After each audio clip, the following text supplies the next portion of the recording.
Hey everyone, today I'm going to be reading you a chapter from Triplanetary from the famous Lensman series by E. Doc Smith.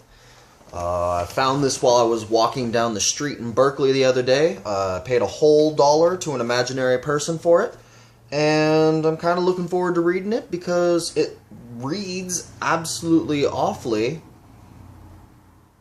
but it also makes me not want to stop reading it. So we'll see how this goes. Alright, so, I guess we're just going to get right to it. And Chapter 1. Arisia and Edor. 2,000 million or so years ago, that would be, 2 billion, by the way, two galaxies were colliding, or rather, were passing through each other. A couple of hundreds of millions of years either way do not matter, since at least that much time was required for the inner passage. At about that same time, within the same plus or minus 10% margin of error, it is believed, practically all of the suns of both those galaxies became possessed of planets. See, right off the bat, I have no idea what's going on.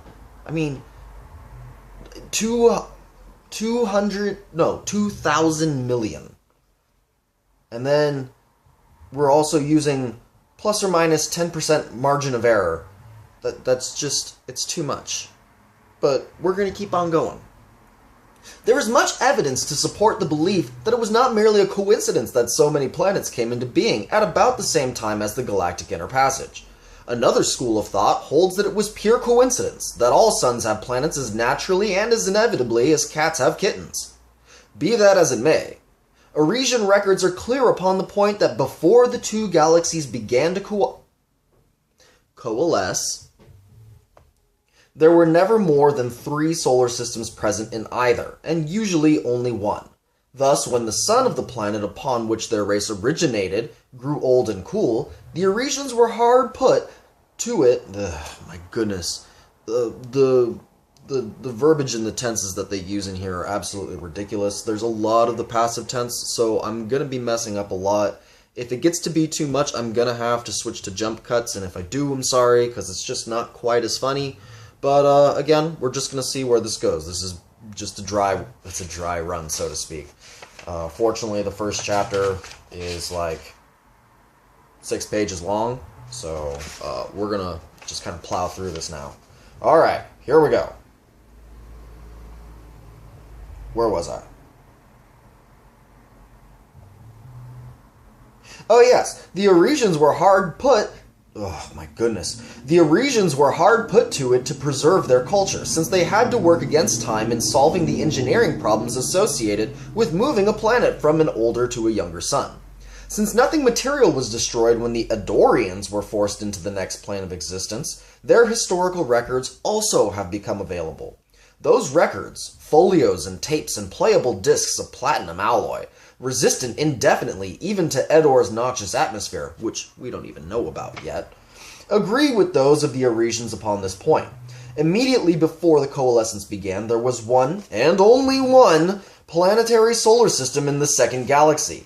And until the advent of Edor, the second galaxy was entirely devoid of intelligent life. Thus, for millions upon untold millions of years, they could have just said millions and millions of years. Come on, people.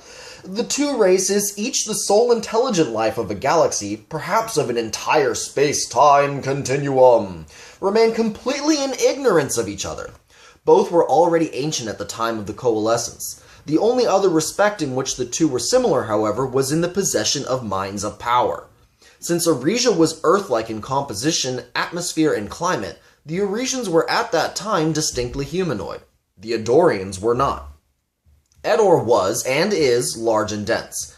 Its liquid a poisonous sludgy syrup. Its atmosphere a foul and corrosive fog. Edor was and is unique. So different from any other world of either galaxy that its very existence was inexplicable until its own records revealed the fact that it did not originate in normal space-time at all, but came to our universe from some alien and horribly different other. See, now, the verbiage that they use in there implies that they come from another universe, and that clearly makes sense, because they said that 2 universes merged, and that's how Edor got here, whoever they are. But then they go on to say that Edor is so weird that it's not even from their own galaxy, and that it's from something terribly different. Yes. In any case, as differed the planets, so differed the peoples. The Arisians went through the usual stages of savagery and barbarism on the way to civilization: the Age of Stone, the ages of bronze, of iron, of steel, and of electricity. Indeed, it is probable that it is because the Arisians went through these various stages that all subsequent civilizations have done so. Since the spores which burgeoned into life upon the cooling surfaces of all the planets of the commingling galaxies were Arisian, not Eddorian in origin. Eddorian spores, while undoubtedly present, must have been so alien that they could not develop in any one of the environments, widely variant although they are, existing naturally or coming naturally into being in... What? Eddorian spores, while undoubtedly present, must have been so alien that they could not develop in any one of the environments, widely variant although they are, existing naturally or coming naturally into being in...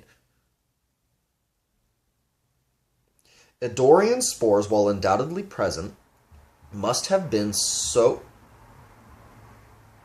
alien that they could not develop in any one of the environments.